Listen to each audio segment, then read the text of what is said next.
Assalamualaikum warahmatullahi wabarakatuh. Alhamdulillahirabbil alamin wassalatu wassalamu ala sayyidil mursalin wa ala alihi wa sahbihi ajmain amma ba'd.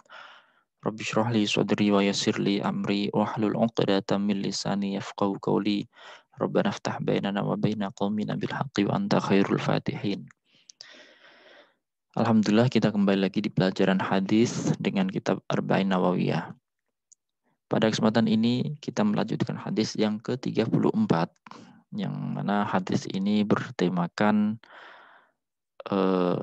merubah kemungkaran.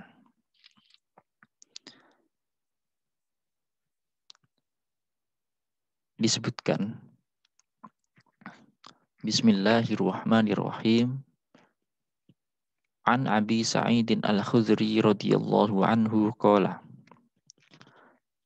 qala sami'tu Rasulullah sallallahu alaihi wasallam yaqul man ra'a minkum munkaran falyughayyirhu biyadihi fa illam yastati' fa bilisanihi fa illam yastati' fa biqalbihi wa dzalika adhaful iman. Rawahu Muslimun. An Abi Sa'idin Al-Khudri radhiyallahu anhu diriwayatkan dari Abi Sa'id Al-Khudri radhiyallahu anhu, semoga Allah meridhoinya. Ia berkata, Sami'tu Rasulullah sallallahu alaihi wasallam yaqul. Aku mendengar Rasulullah sallallahu alaihi wasallam bersabda, Man ra'a minkum munkaran. Barang siapa di antara kalian yang melihat kemungkaran, falyughayyirhu biyadihi, maka hendaknya merubahlah dengan tangannya. Tangan bisa diartikan sebagai kekuasaan. Fa illam yastati' fabilisanih. Jika tidak mampu, maka dengan lisan. Rubahlah dengan lisan. Maksudnya ingatkan, nasihati dengan perkataan. Agar kemungkaran yang terjadi, yang dilakukan oleh seseorang, itu bisa berhenti. Fa illam yastati' fa biqalbi. Maka jika tidak mampu, maka dengan hatinya. Wazalika adhaful iman, dan demikian adalah paling lemah-lemahnya iman. Rawahu Muslimun, diriwayatkan oleh Imam Muslim. Jadi kemungkaran yang terjadi, kemungkaran yang ada di hadapan kalian, itu hendaknya diingkari jika kamu mampu merubahnya, mampu menghentikannya dengan tangan, maka hentikanlah dengan tangan. Misal kamu adalah seorang tua, kamu sebagai orang tua posisinya. Nanti ketika punya anak, ternyata anak kamu melakukan sesuatu yang tidak baik, memegang sesuatu yang tidak baik, maka kamu sebagai orang tua bisa merubah kemungkaran atau hal buruk yang ada di depanmu dengan tanganmu, dengan kekuasaanmu. Fa in lam yastati fa bilisani. Jika tidak mampu merubah atau menghentikan keburukan, kemungkaran, kemaksiatan yang ada di depanmu dengan tangan, maka dengan lisan. Misal kamu sebagai istri misalnya, ketika melihat seorang suami atau laki-lakimu itu berbuat yang tidak baik, melakukan kemaksiatan dan memegang sesuatu yang enggak baik, entah itu minuman ataupun auzubillah, semoga semuanya mendapatkan pasangan yang baik-baik, yang soleh. Misal ketika melihat kejadian seperti itu dan kamu nggak berani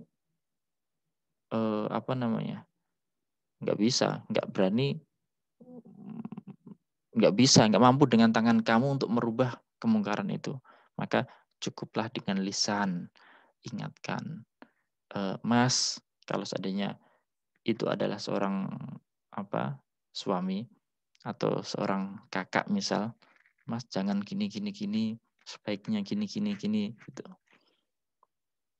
Fa illam yastati fa bi qalbi, maka jika dia tidak mampu, maka dengan hatinya. Misal contohnya apa ini? Seorang anak misalnya, seorang anak nggak berani atau nggak bisa mengingatkan dengan lisannya, nggak berani karena ayah ini ada seorang ayah ini dia eh, galak banget. Nah, kalau anak berkata, apalagi nasihati orang tua, anaknya langsung dipukul. Nah, nggak berani kan namanya, nggak berani, nggak bisa menyampaikan atau merubah, menghentikan kemungkaran yang terjadi di depannya dengan lisannya, apalagi dengan tangannya. Anak kecil nanti malah digampar sama dia. Maka cukup di hati. Di dalam hati, ingkar itu tidak suka, benci dengan hal yang terjadi di depannya. Ini suatu contoh apabila terjadi di lingkup keluarga. Nah, nanti saya kasih gambaran ketika di masyarakat atau di lingkup sosial yang lebih besar. Nah, sebagai catatan ya, merubah kemungkaran hukumnya adalah wajib bagi setiap orang. Nah, kemungkaran itu apa sih? Kemungkaran adalah ketika ada kewajiban yang tidak dilakukan. Ini kemungkaran. Atau larangan yang dikerjakan. Ini namanya kemungkaran. Maksudnya tidak sesuai dengan syariat Islam. Kemaksiatan bisa diartikan seperti itu. Hanya saja prakteknya berbeda-beda caranya. Merubah kemungkaran, hukumnya adalah wajib bagi setiap orang. Hanya saja prakteknya berbeda-beda caranya. Nah, merubah kemungkaran tidak suka akan terjadinya keburukan yang ada di depannya. Atau ingin berhentinya suatu kemaksiatan yang terjadi. Atau kemungkaran yang terjadi. Ini udah termasuk merubah kemungkaran. Terus dalam amar ma'ruf nahi mungkar, apa sih ini istilah baru mungkin bagi kalian?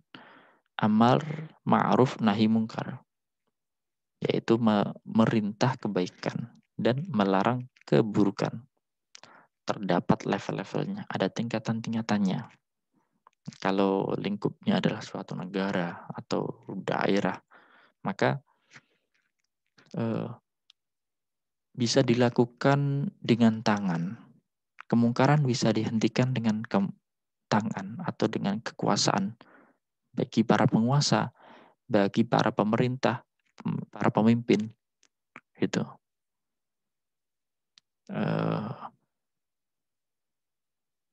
Dan yang level kedua, kemungkaran bisa dihentikan, bisa dirubah dengan lisan, yaitu para ulama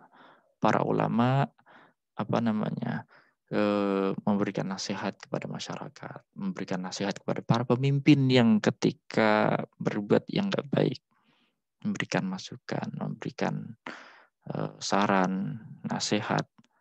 Nah, yang ketiga dengan hati. Ini bagi orang-orang awam, orang-orang biasa. Makanya ketika ada kemungkaran yang terjadi di depan, kita sering ada istilah jangan main hakim sendiri. Serahkan kepada yang berwajib. Kan begitu. Dalam menasihati, ketika kita melihat di suatu pemerintah atau di suatu negara ada kebijakan yang tidak baik, sampaikan dengan lembut agar pemimpin yang punya kebijakan itu mau menerima. Disampaikan dengan lembut saja, dinasehati dengan lembut saja itu belum tentu diterima, apalagi ketika kamu menasehatinya dengan kasar gitu. Maka poin yang terakhir ini, ya, cara menasehati orang lain. Orang lain ini bisa teman sendiri, bisa orang yang di bawahnya, bisa bahkan orang yang di atasnya. Ya, dengan hikmah, dengan bijak dan lembut. Tidak boleh dengan kata-kata kasar, apalagi dengan kerusakan. Gitu. Suatu ketika dulu ada yang namanya pemimpin Harun ar-Rasyid. Dia didatangi seorang pendakwah. Seorang pendakwah tersebut berkata kepada Harun ar-Rasyid, "Wahai Harun, saya pengen memberi kamu nasihat. Tapi maaf, nasihat saya kepada kamu kasar." Harun ar-Rasyid sebagai pemimpin heran kepada apa yang disampaikan pendakwah tadi, dai tadi, yang mengaku ulama tadi. Harun ar-Rasyid terus berkata, "Wahai fulan, wahai orang, kamu tahu Nabi Musa itu adalah utusan Allah. Dia saja ketika memberi nasihat kepada musuhnya yaitu Fir'aun, itu diperintah sama Allah untuk menyampaikan dengan kata-kata yang lembut. Dengan kata-kata yang lembut, tidak kata-kata yang kasar. Tidak dengan kekerasan. Lah kamu ini tidak lebih mulia daripada Nabi Musa. Dan saya pun tidak lebih buruk daripada Fir'aun. Saya muslim, kamu muslim. Kok kamu mau menyampaikan dengan kata-kata yang kasar kepada saya? Kamu ini siapa? Nah, akhirnya dari sini pendakwah tadi sadar. Oh iya ya, gitu. Makanya Nabi Musa saja diperintahkan untuk menyampaikan nasihat, menyampaikan pesan dengan kata-kata yang baik, kata-kata yang lembut.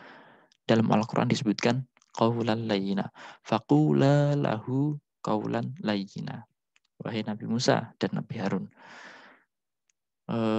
sampaikanlah, nasihatilah Fir'aun dengan kata-kata yang lembut. Maka dari sini ini menjadi pelajaran bagi kita apabila kita mau menasihati orang lain.